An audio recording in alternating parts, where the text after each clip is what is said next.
The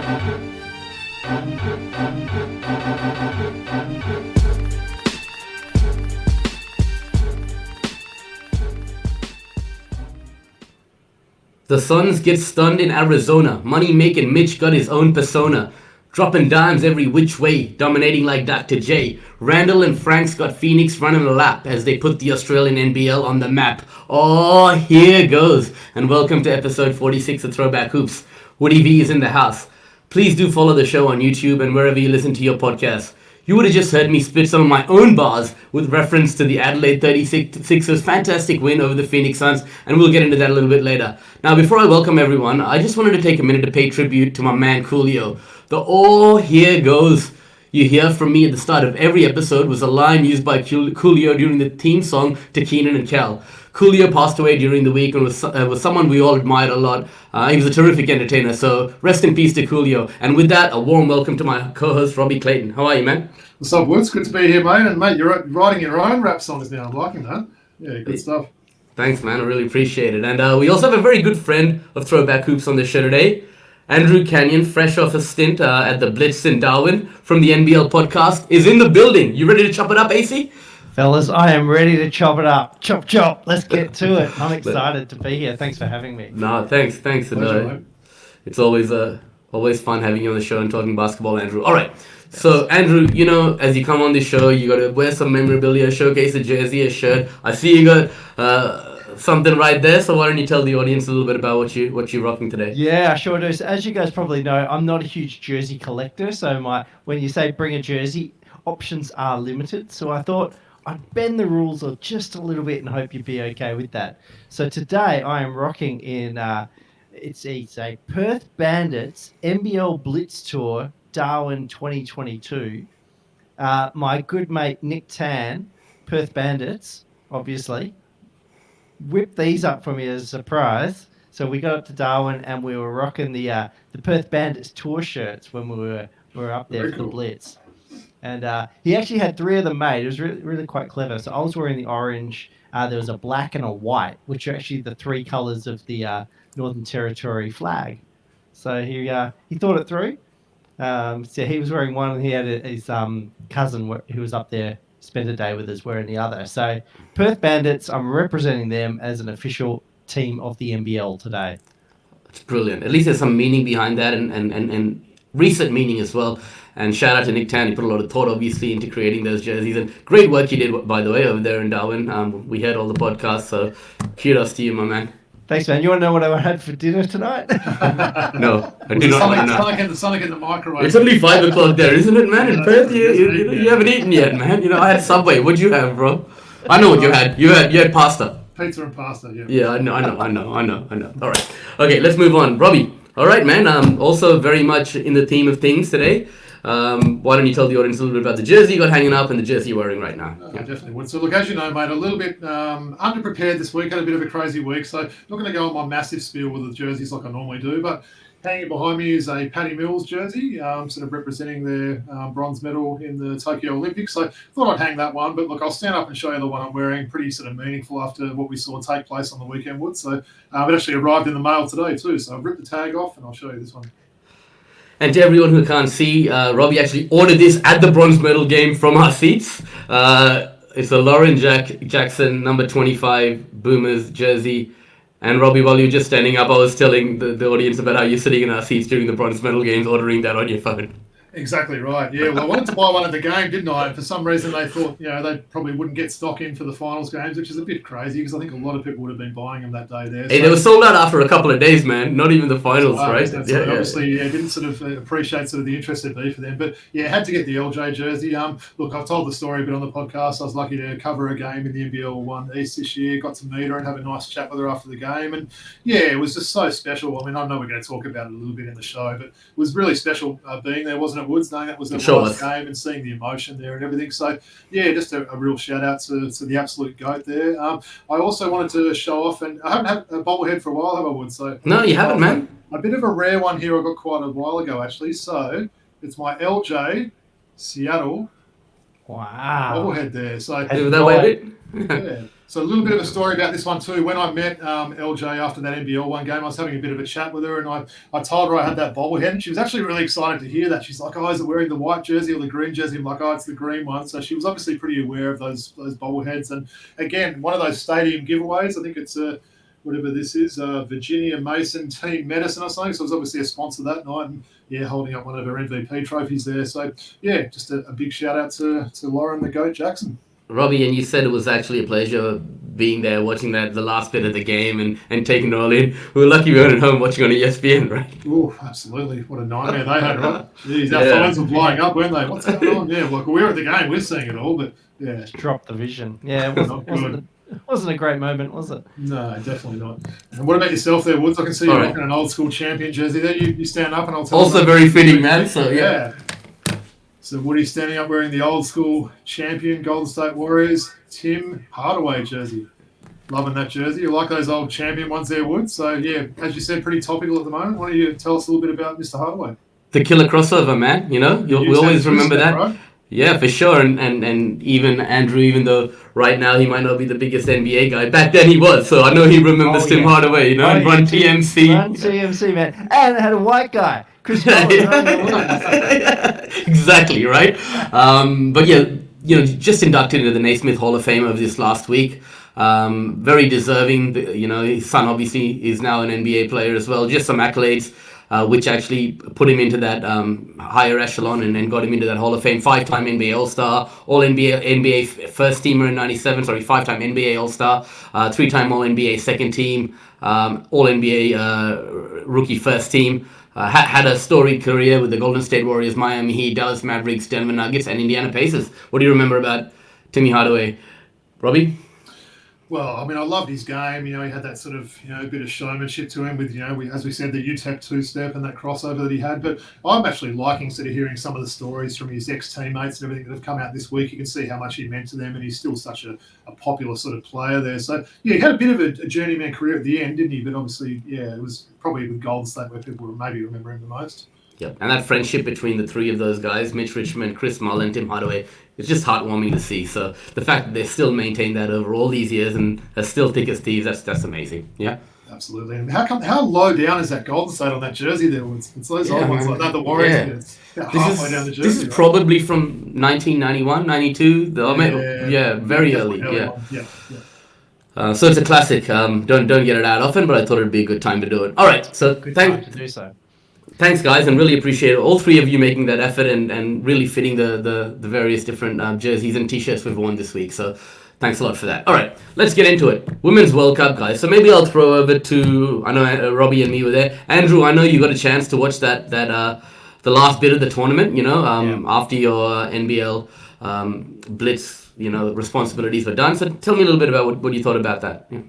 Yeah, so I mean, it's great to have a world tournament in Australia, and I think Australia, for all our problems with basketball and stuff like that, we put on a good tournament. Like generally, our events are well run. You can trust the management of them. But what I really liked is the Sydney crowd got out for it.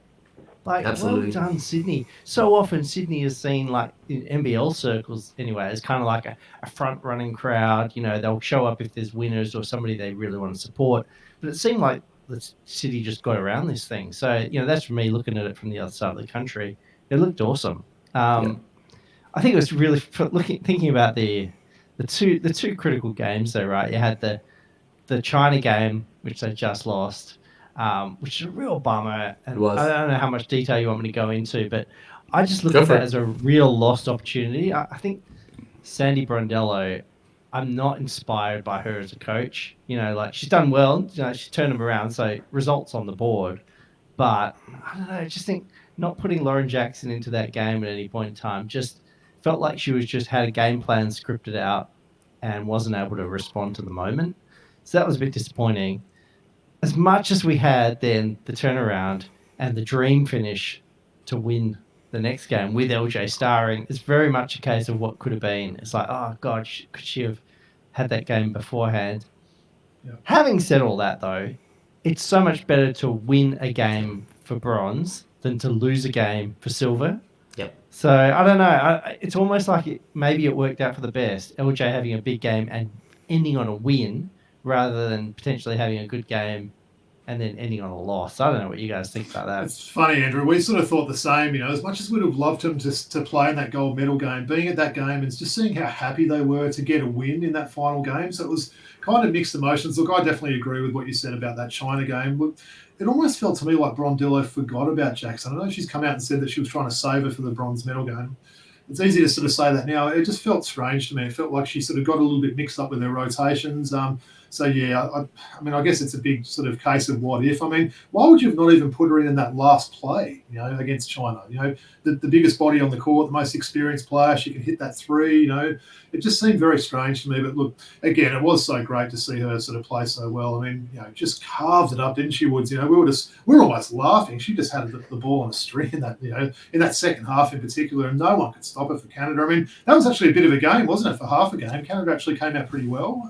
But, yeah, Jackson was just the absolute difference in that game. And how good was it seeing her teammates, just how much love they had for her, on the bench and everything else like that. No one sort of begrudging, a superstar coming back in. Lauren Jackson, I thought she was quite humble with the way she played. She, seemed to accept playing those 2 minutes. Certainly, I'm not sure what she was like, sort of, privately sort of thing, whether she was a bit annoyed about that. But, yeah, really great to see her go out on a high. And, no better way to finish your last game, in that in green and gold and win and get a bronze medal. So it was a really proud moment, wasn't it? What did you sort of think about it, Woods? Yeah, I echo your sentiments as well. I mean, it's much better to see them winning that bronze than losing for the silver. We actually had lunch after that China loss with the Doyon Body Nudge for lunch just before the bronze medal game, and he was also not too happy with the way Brondello went about things the night before. I think the whole of Australia, not just Body and us, were upset the night before watching that happen, right? Yeah. But then very quickly our sentiments and the way we thought about things changed once we saw what Lauren did in that final game, and it's a thing of it'll go into folklore in Australian basketball as a legendary farewell. Comes back at the age of 41, has that 30-point game to win a medal for a country. I mean, it's scripted pretty well. I mean, to me, it's kind of the women's basketball equivalent of MJ coming back and hitting that jumper in Utah. Yep, like just end it. Like, what a legend. It's amazing. What a performance. Yeah, so my next question was, what do you think of LJ's farewell 30-point performance? But I think we got that covered, guys, automatically, organically. So, well, I might take it backwards as well. AC obviously mentioned, about the Sydney crowd supporting it. I always thought that was true as well. I was a little bit worried about that. Yes. You're absolutely right, Andrew. They are, they can be a bit of a front-running sort of, city supporting the various teams over the years. Yep. But I thought they came out in force. And look, I think I know you're probably going to ask that one, Woods, but I think it's going to do wonders for basketball, and especially women's basketball. So maybe we can talk about that a little bit. Don't even need me here, man. Just just going through it yourself. Okay, all right. So what I was actually going to say is, look, what is it going to do for women's basketball in this country? That Andrew mentioned it, you mentioned it. Great crowds coming in from Sydney, and Andrew, not just people from Sydney, people came from interstate to watch the tournament, right? So it's put basketball on the map, women's basketball, and in Australia. So what's the next step here? We're going to get more crowds into the WNBL. What's it going to do moving forward for us? I think that will be the case. I mean, I think junior basketball levels in Sydney and New South Wales are probably at record highs at the moment. We know where we play, Woods. They're basically their numbers, but they don't have enough courts, basically, for the amount of people that want to play in these competitions. And, it's great sort of seeing some of these girls out there, not only sort of seeing people like Lauren Jackson, but some of those other stars. I mean, how much I love Steph Talbot there, Woods. I mean, she was just incredible, that tournament. So, if you're a young, especially female that's sort of watching and you see these girls as role models sort of thing, I think it's great inspiration for them to sort of, try and get to that next level. But, yeah, I think it's going to do great, wonders for basketball here, and it's good to see. Andrew, in the West? Yeah, I mean, I've been watching it's kind of bracketed. I've watched the international play here, and then I've spent a lot of time, like you, Robbie, doing the NBL 1 commentary over here for the Perth Redbacks. So watching a lot of NBL 1 women's for the season just gone. And I feel like those two things have really amped up my enthusiasm for the women's game. And I'm really looking forward to the WNBL now as sort of that league in between those two standards. And hopefully the WNBL can parlay that into something good. They've obviously an organisation that's had some challenges over the last couple of years. I think they've got better leadership in place now. So let's hope that they can start to get that show on a better road. Definitely. I know for me, I'll be watching more WNBL this year than I've ever watched before. So it's certainly, I feel like I've got that bug a little bit as well now. So hopefully a lot of other people are. But I know you're sort of a big supporter of it, Woods, as well, the WNBL. And Definitely. Keen to see a few games this year. Yeah, I'm definitely keen to see a few games this year. And look, for all our audience, if you jump on KO or SBS, you can see the Melbourne Boomers documentary. I don't know if you guys have had a chance to watch it yet, about equality between the male and female game. And these girls are working before going to training, and salaries are started for $15,000 a year. There's a huge discrepancy there. So what we need to do is go out and support the women's game and try and bridge that gap. It's never going to be equal to the NBL, but let's try and bridge that gap and get behind it. And I hope that the World Cup does that. And guys like you commentating the NBL One, both men and women. By the way, I'm in royalty. Jacinta, Govind, Robert Clayton, Andrew Canion. I'm surrounded by NBL One royalty, so it's an honor, guys. And great job, Andrew, what you did this year and giving back to the game through the NBL One. You got to get yourself a gig as well, Woody. Yeah, you know what I mean. They don't hire people like me for that, man. Hey, shout out to the two teams from the West as well, winning the NBL One there. Yeah, Andrew, that's pretty. Yeah, amazing. I don't like to brag, but we're pretty good, right? Oh, absolutely. Yeah. Anyway, Andrew, I prefer just sitting behind Robbie with my beers anyway, watching the games, don't I, Robbie? Yeah, he lets me know if I've done anything good. Yeah. Nah. But seriously, great work, guys, and I hope you guys are renewing your agreements to do it again next season. Yep. Definitely, I'll be back. Yeah, I'm back. Yeah. Awesome, guys, awesome. All right, let's get into some NBL discussion, right? And I took the time to write that rap and everything, but Adelaide versus Phoenix, I mean, what a flagship moment for Australian basketball. What a week Australian basketball has had. First with the Boomers, Lauren Jackson, and one of our NBL teams going out there and beating an NBA team in the preseason. And not just any old NBA team, the Phoenix Suns, So maybe I'll start off with Andrew. Why don't you kick it off and tell me what you think of that result? Yes. That was just an epic performance. And I started thinking this Adelaide tour, I thought they might have a chance against OKC. They just might have a chance. Suns was like, it's just a practice run, right? They're going to get smoked. They came out and did the smoking. That shooting performance was sensational. What I love about it, though, is it was led by the American players, but the Aussies stood tall. Like Sunday, breaking some ankles and dropping the threes. You had Mitch McCarron pinging the ball around, doing his classic look-away passes. The old man DJ. Everybody stepped up. I loved it. It was so exciting. 16 assists from McCarron, right? That is unbelievable. I know it's NBA assists, but even still, that's a lot, right? No, absolutely. I don't know if you guys got a chance to watch NBL Overtime yet. That just was on this evening, I believe. But yeah, they had Randall on there, sort of speaking from Phoenix, and you could tell. I mean, they were expecting to go over there and be competitive and potentially get wins there. So it'll be interesting to see if there's any letdown in that OKC game on Friday. I heard someone say, they're probably favourites going into that game. Now, no, they're not favourites. They're still playing an NBA team with NBA, every player that's, on a higher level than them. But I think they've shown now they could definitely go out and win that game. They've just got to stop Giddy first and his quest for averaging a triple-double this year. So, Woody, have you ever gone out and shot the ball at 65% from the three-point line or whatever? No, but Robbie probably has at some stage. In fact, he'll let me know about it when he does usually, right? True. I haven't hit 9 in a game like Randall. I've hit 8 quite a lot of times. Yeah. 9 threes in a game is just extreme, isn't it? Yeah. Few assists from your boy Woody V over the years as well. Absolutely. I reckon in my entire playing life, I probably felt super hot like that maybe 2 or 3 times. Oh, okay. And the feeling is amazing, right? It is. When you start shooting threes and you know it's going in. Yeah. But to do it on an NBA court I think I made a tweet a week ago, they were shooting shots in the Darwin Basketball Association.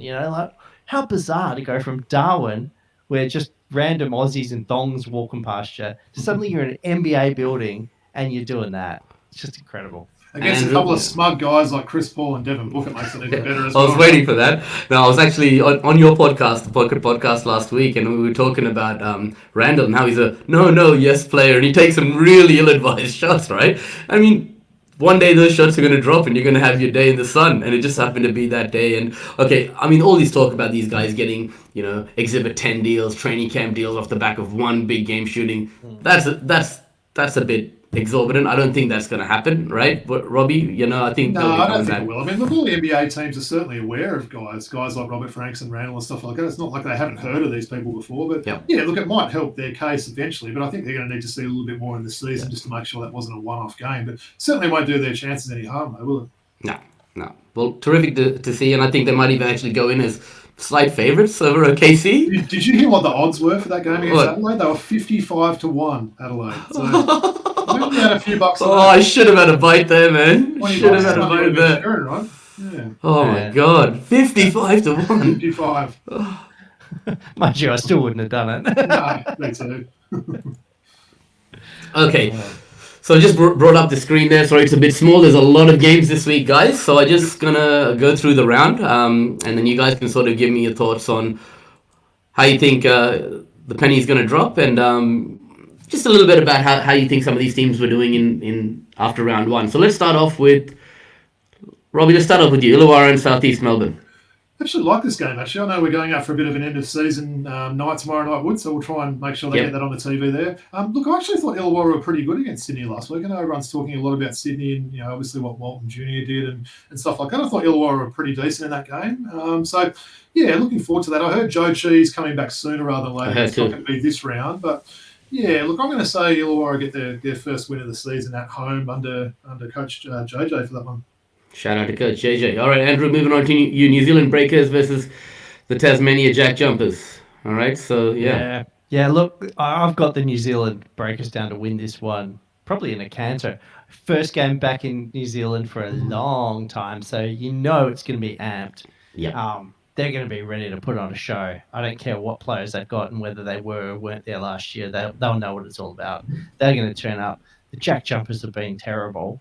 Well, so I just don't see where they're going to get enough offense. Majet has been an absolute disappointment. Thanks for being captain of my fantasy team last week. Oh, I should mention that fantasy matchup last week, AC. I think I might have just pipped you for a win there, right? I don't want to. I'm so bad at fantasy. Oh, you went all right. So, Tasmania could be 0-3, right? That's a pretty big game for them. I mean, they could be 0-4. They're playing Brisbane as well, so it's a tough double-header this week, which we'll get into. But, yeah, I'm concerned about them. They're missing, obviously, Clint Steindl, Sammy Mack, and who else are they missing? Will Magnay as well. Yeah. So, I mean... yeah, it's going to be a tough run for them this year, and as you said, Majet's a concern. But yeah, all right, moving on. I'm going to be at this game, first game of the season. So my season ticket arrived today. Great seats I've got, so really excited to go out there. And looks like it's raining, so cricket's going to be cancelled on Saturday. So going to enjoy a few beers. Hey, Woods, it's raining in Sydney. I just can't believe it. 100th day of rain so far this year. Absolute joke the weather here, seriously. But really excited to see Derek Walton Jr. live and Justin Simon and. Just see this new Kings lineup against the Brisbane Bullets team, which I might ask you guys about a bit later. Okay, moving on. Let's go with Robbie, Southeast Melbourne and Cairns. Well, I know they're playing your second favourite team in Cairns. This actually could be a decent game on paper. Look, I'm going to say Southeast will sort of bounce back. I'm obviously predicting them to lose tomorrow night. So we should say we're recording Wednesday the 5th of October as we're doing this now. So, yeah, look, I'd say Southeast might win that one. Look, Cairns was certainly impressive on that Monday night game, weren't they? I know you sort of posted a little bit on Twitter there. They came out and probably surprised a few people there. And what did you say their over and under was there for the season? 7.5, man. 7. So they've already won game. They've got like 6.5 just to beat that. So that would have been pretty good money to get that. So, yeah. Look, I'll say Southeast, but look, I think this could be a pretty competitive game. Yeah, no, I agree with that. AC, Perth, Illawarra. Yeah, I'm going to be at this game sitting with my mates up in the stands. Awesome. So that'll be a fun game to see. I think Perth will get this win. I think they've just got too many horses against the Hawks. So that shouldn't. But the thing I'm most interested in watching is what's going to happen with Brady Maddock. Like, that is the story of Perth basketball at the moment. A guy who comes in with huge raps. Everybody's expecting him to be a knockdown shooter, and he's all up in his head at the moment. So can he get that sorted out? Can he knock down a couple of triples and get it going? That's the one I'm really interested in seeing. Yeah, my hot take at the start of the year was Tim Suarez is going to be better than Brady Maddock, and I got a bit of heat for that, but it's not looking too wrong at the moment. One thing I do want to ask you guys is, did you see what happened today with Todd Blanchfield? He had a serious shoulder injury and he's apparently punched the wall and left training, really angry and upset. Didn't he? No. So we're going to have to watch this space. Did you hear about that, AC? I did actually. My mate Nick Tan was at that training session, and Right. yeah, he filled us in on. Yeah, it didn't look good. Looked and apparently Blanchfield was pretty pissed off. So it doesn't bode well. Yeah. So you got the inside scoop then, right? So yeah, We see with these older guys too, they're more sort of prone to picking up these injuries and being out longer, haven't they? So it'll be interesting to see what happens there. Perhaps we can see my boy Corey Sherville getting some minutes in replacement if Blanchfield is out for a while. Could be good. I mean, to be fair, Blanchfield didn't exactly set the world on fire at his first week out. So, No. And that's a position they've got pretty well covered in the roster depth. So Yep, that's true. Travis will probably see more minutes there at that 3 spot, right? As a result. Yeah. Okay. Tasmania versus Brisbane. I might take this one. Brisbane. I mean, it's going to be a competitive game. I'd like to think that. I'd say Brisbane are going to take this, man. The one thing that concerns me about Brisbane is they still don't have a proper point guard. You still got Sobey and Tyler Johnson who are 2 guards doing a bit of point guard by committee, and I think that's going to come back to bite them in the butt later on in the season. What do you guys think? Hey, Woods, I know it was only one game we saw Brisbane against the Wildcats last week. I thought Brisbane had some pretty bad body language, to be honest, in that game. I was sort of watching that closely, and I mean, obviously it happens like that when you're losing, but didn't think they were on the same page with a lot of their players there, so hopefully they can turn that around. Yeah. AC? Yeah, well, that's interesting. I didn't really notice that, but I'm not going to say you weren't right. The thing I'm looking at is Tassie. If they lose this one, they're going to be 0-4, 0-4. Huge. And that's danger signs or early in the season. So, yeah, not great to have back, double headers 2 weeks running. Yeah, that's true. Hey, just quietly, boys, we spoke about Adelaide as well. What do you think of this thing where Adelaide sort of obviously are over there playing in the States and they don't start off their NBL campaign till round 3? It's probably not the best timing, isn't it? Could they've not maybe tried to start this preseason earlier somehow? I don't know. It just seems a bit weird that we'll have Tasmania playing 4 games at the end of this round before Adelaide have played 1. So a bit strange. AC? Yeah. I mean, it is strange. I think timing that you'll do what you're told when the NBA is involved, right? Yeah. So it's like, and I think they just judge they haven't done it the last couple of seasons. If they didn't do it this year, they might fall off the radar. So I think you just got to do it. I think the marketing is worth it, and the fact they won, yes, there'll be no issues at all. That's it. Yep. So if you've got a fantasy team, no Adelaide players again this week, but get some of them in for next week because they'll be playing a few catch-up games here, won't they? So get a couple of those guys on the doubles. Yep. No, good call, Robbie. All right, Melbourne versus Sydney. I'll throw over to you, Rob. Yeah, it's an interesting one, isn't it? Look, Melbourne, I don't know. I'm still really not quite sure what to expect from that team this year. I thought they've had a couple of guys that weren't that great. I didn't think Isaac Humphries looked amazing in that first game. Obviously, we know Rathan, whatever you want to call him this week, Mayes was pretty good. But look, I think Sydney will be too strong personally in this one. No, yeah, I agree with you. That last game, Cairns versus Perth, as much as I'd like to say that my second favorite team is going to upset your guys, Perth Wildcats. It'll be a very competitive game. I'll tell you that. It'll be fun to watch on a Monday night. But yeah, I think Perth should take care of business there. Yeah. Is that one of the longest road trips in the league, Perth to Cairns? I'm trying to work out. It must unless it's New Zealand one. Perth's in New Zealand. New Zealand. Yeah. But I've actually tipped Cairns in that one. Oh, nice. Perth don't travel to Cairns well, and I reckon I like Cairns. They're going to be up and about. Well, I hope you're right. Thanks, guys. Really appreciate that. So now we get to the fun part of the show. Last year, Robbie, we did this. We had your co-host and counterpart Joe Cord joining us last year on the show to do the awards predictions, Andrew. But this year we decided to bring you along. You brought in the real talent this year. What does Joe know? What did Joe say last year? RJ Hunter to be scoring leader. Rob Lowe to be most improved player. He gave us some pretty bad predictions. You won't let me forget those, will you? No, I won't. Love you, JC, man, but I have to remind you about that. All right, let's do this. Okay, this is going to be really fun. So maybe I'll just kick things off. We're going to start off with the top 6 in order, guys. Right?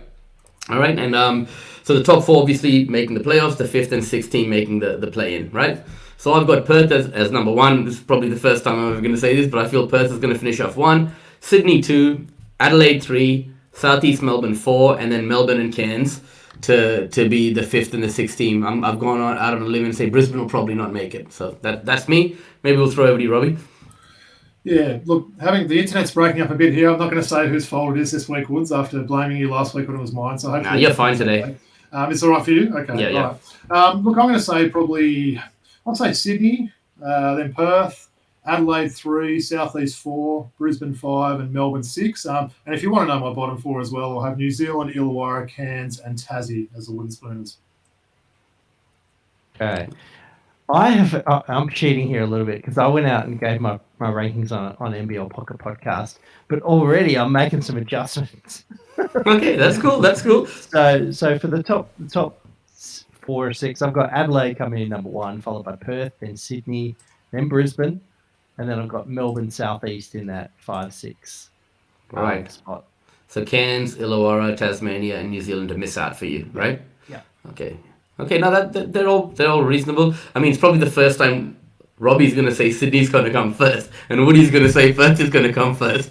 But it's nice, man. I think we're just saying that to try and get a bit of reversal of fortunes there, but yeah. That's recency bias with Adelaide, but I'm on the bandwagon now, I'm on the bandwagon, AC, right? Yeah. Yeah, if they come back with all their imports, I assume that's the case. Yeah, definitely. They're going to be really good this year. All right, cool. NBL champions, AC. Adelaide, I'm sticking with them. Ooh. Going hard. I know what you're going to say, Robbie. I'm going to say Sydney, mate. What? Honestly, I think Sydney's local talent is first class, and I think if these imports play like they did in that first game there, I think Sydney could go back to back. Okay, yeah, I'm going to say Sydney too, so that's nice, man. Yeah. I don't like agreeing with you, Woods. This is a good one. Okay. All right, MVP, Robbie. I'm going to say Derek Walton Jr. on the back of that first game there. Look, I think he was really impressive. I know it's obviously normally that award's going to go to someone that's either first or in the top sort of couple on the ladder there. So he was super impressive in that first game, and that's assuming someone like him doesn't get a call up to the NBA. So who knows? If he plays like this, he might not be here long. But yeah, that's my early tip anyway. Yeah, me too. So this is crazy, man. We're agreeing too much. It is. What's going on? You guys, did you not see Bryce Cotton play the game? Okay, all right. 23 points, 12 rebounds, 6 assists, 6 steals. And you're going to say he's not MVP? Come on, guys. Sort yourselves out. No, that's a fair comment, man. Right? That's a fair comment. No, I think he's going to be right there in the business. So no one's going to argue with that prediction, AC. And yeah, I think he's got a point to prove this year after what happened last year. He's got a bit of a chip on his shoulder, so really excited. Get him in your fantasy team, by the way. He's got 91 fantasy points last week, right? So, yeah. All right, okay, let's move on. Scoring leader. AC. Scoring leader. Well, on the back of that, I'm going to say Bryce Cotton. He looks like he's just ready to. Likewise. Yeah. Make it times 3 there. Yeah. All right. So we all got Bryce Scott. Hey, this is good. We're all there and thereabouts. So. Yeah. Okay. Defensive Player of the Year, Robbie. I had a bit of a think about that one. Look, I'm going to say Justin Simon. I know we saw that stat. I think they were talking about Darnell Mee, basically how he won the Defensive Player of the Year, and then he sort of went overseas for a little bit and came back. The only one I think could be in contention.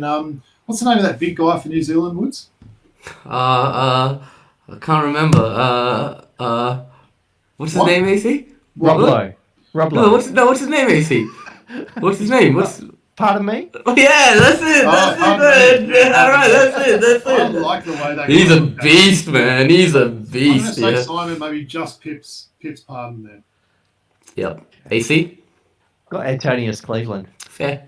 That's fair. Him and Justin Simon, they're very much of a muchness, right? But I'm going to go with Cleveland.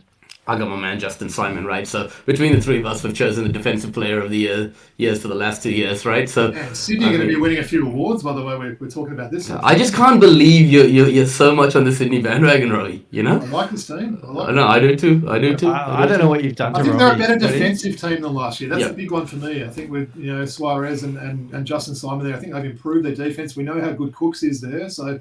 Yeah. And Derek Walton Jr., man, he's absolutely killer defender, man, on ball, right? Like, probably slightly better than Jalen Adams on the defensive end of the ball, right? So, okay, terrific. Hey, Robbie, can you just blink twice if, just let us know Woody hasn't got somebody hostage. Yeah.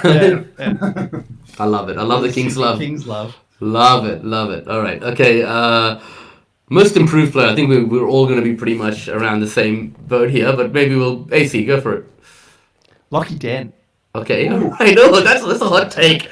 That is a very hot take. It's a hot take. I saw him in the Blitz, right? And I was like, whew, this Lockie Dent. Didn't see this coming. Shoot the rock, can't he? Oh my God, he hasn't missed this season.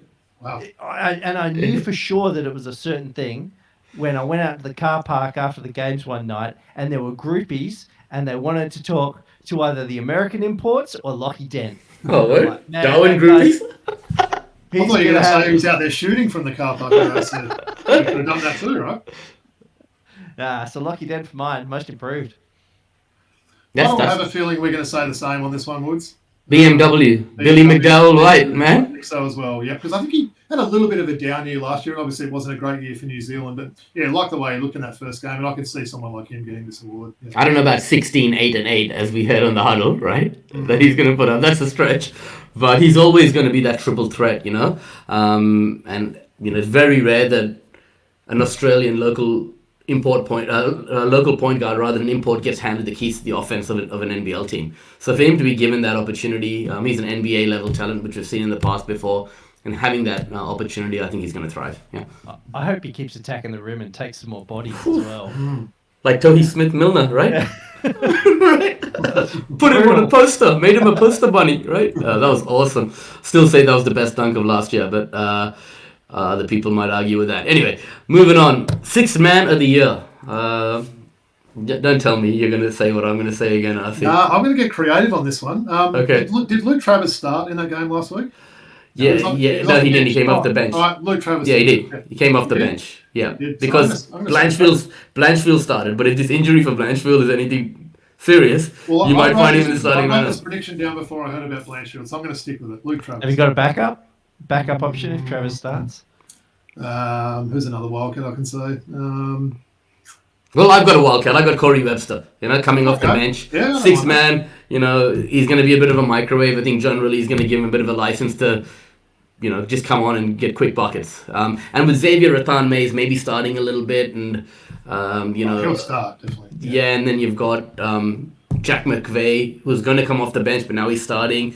You know, will they play enough games to be eligible for sixth man? So I'm going to go with Corey Webster. AC? All right. Well, if you thought Lockie Dent was a hot take, you're going to be blown away by this one.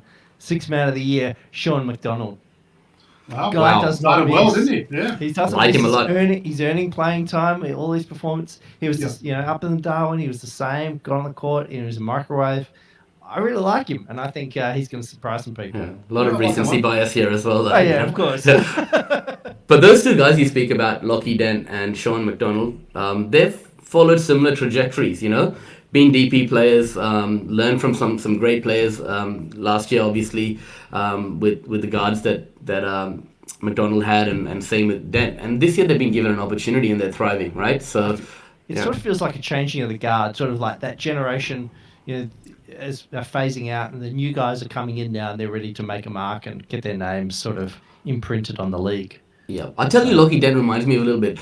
Years and years ago, I saw this like little midget guy come off the bench for a little while, and he's like, Adnam? I'm like, who the hell is this kid? Where did they find him from? Right? Look at him now, right? Yeah. So We probably need to do a segment on that guy after the way he played that game Oh. last week. My goodness. Unbelievable. all green light team, right? Yeah. He's got some moves in his repertoire though, doesn't he? He's got a He sure complete does. offensive game. Yeah. Yeah, no.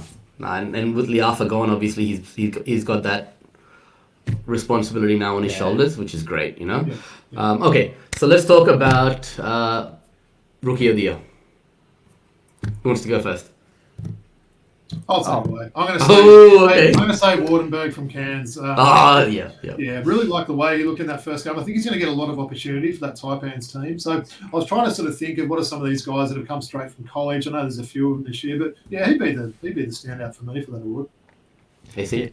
Yeah, rookie of the year, a bit confusing sometimes because it's like who's eligible and who isn't. Can Travers get it again this year? You know? Yeah, I know. So yeah, and there's a bit about Jonah Antonio. Would he be eligible? He could be, but I've actually agreed with you. I'm going with Sam Wardenberg.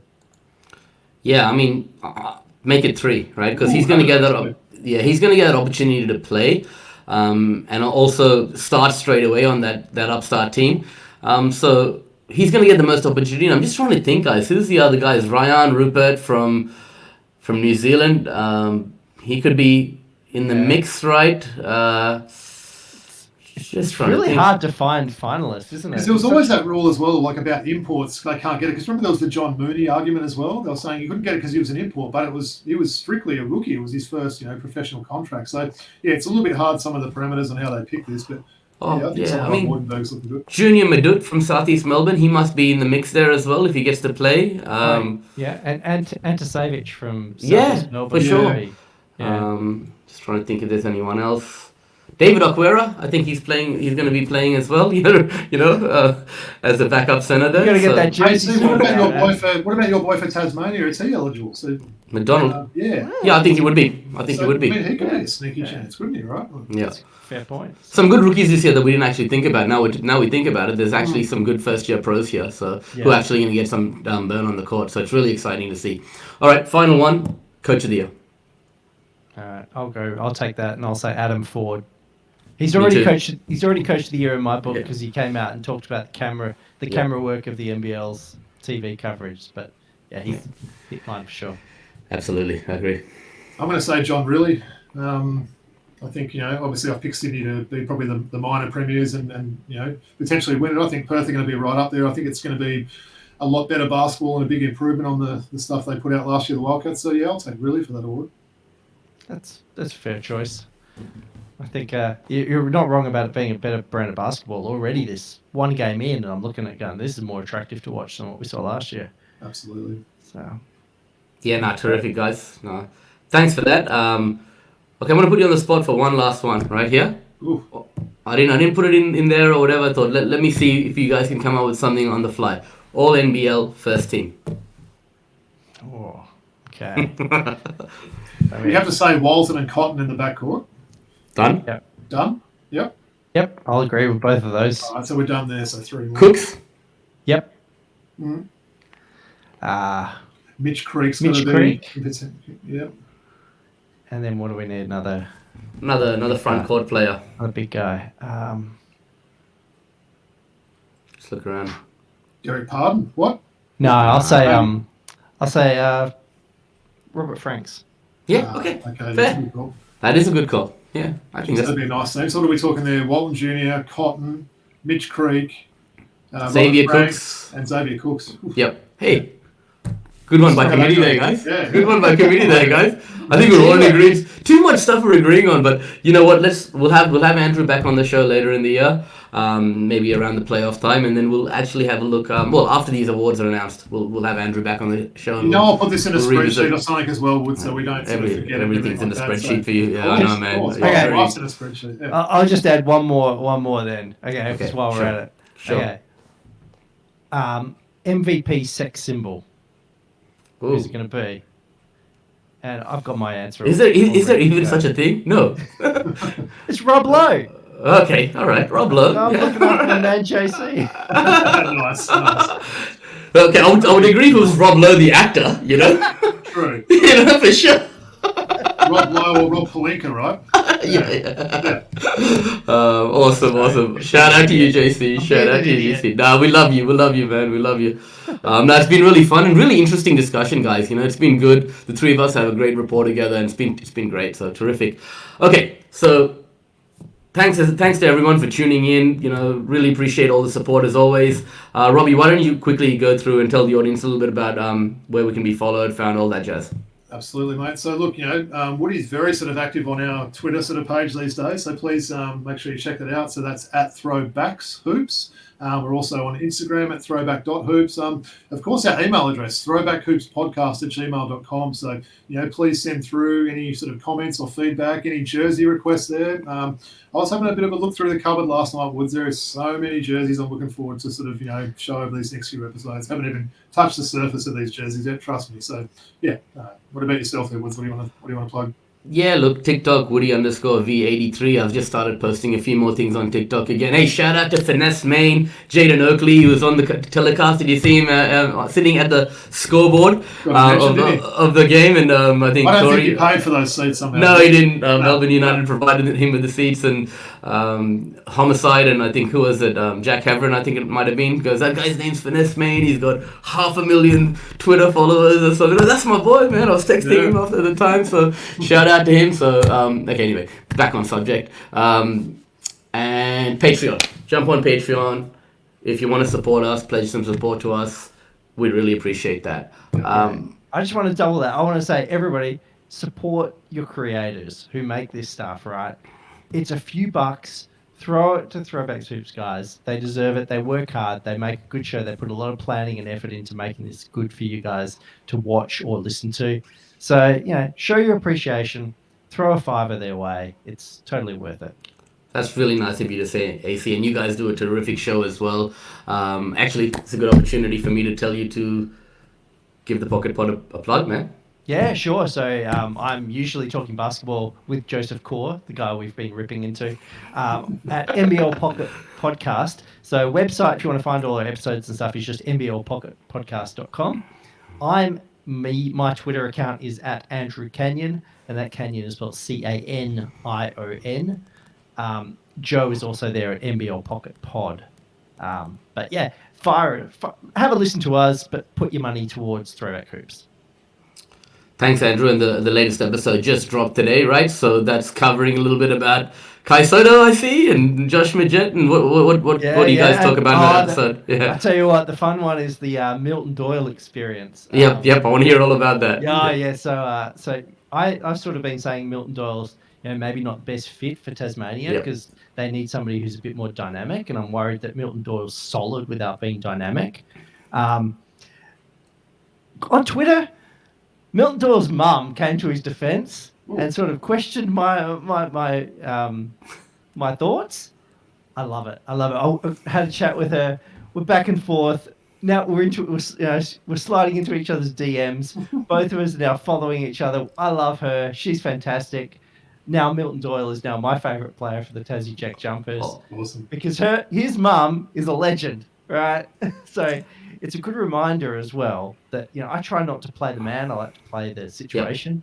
But it is a good reminder that all these people are people and they have people they love watching and supporting them. And so just be mindful of that, people, when you're giving players a hard time. Like, criticise their professional output, but don't criticise them as people. Actually, Andrew, you mentioned that Mikhail McIntosh, he was also, berated quite a lot in the media last year on Twitter. And his mum came to his defense, wrote a massive Facebook post about Mikhail, etc. So shout out to the Tasmanian imports moms to come into defense of their sons, man. So, that's awesome, man. So I love it. So it's been fun today. I really, you never know what's going to happen in a day of NBL social media activity. I love it. Love this league. Love Milton Doyle as well, man. He seems like a good guy, so wish him nothing but the best. All right, Absolutely. Everyone, listen to the NBL Pocket Podcast, and thanks to everyone for your continued support of Throwback Hoops. Robbie, any final thoughts? No, look, get out and watch the games this weekend. As you mentioned, we're about 10 games, I think, was it, this round, Wood? So, obviously, if you can't watch them in person, make sure you watch them on all the relevant channels. And, looking forward to chop it up again next week. Yeah, for sure. AC, any final thoughts? Chop, chop! I love it, man. Thanks for having me, guys. It's been a blast. It's been a blast for sure. Peace out, guys. Cheers.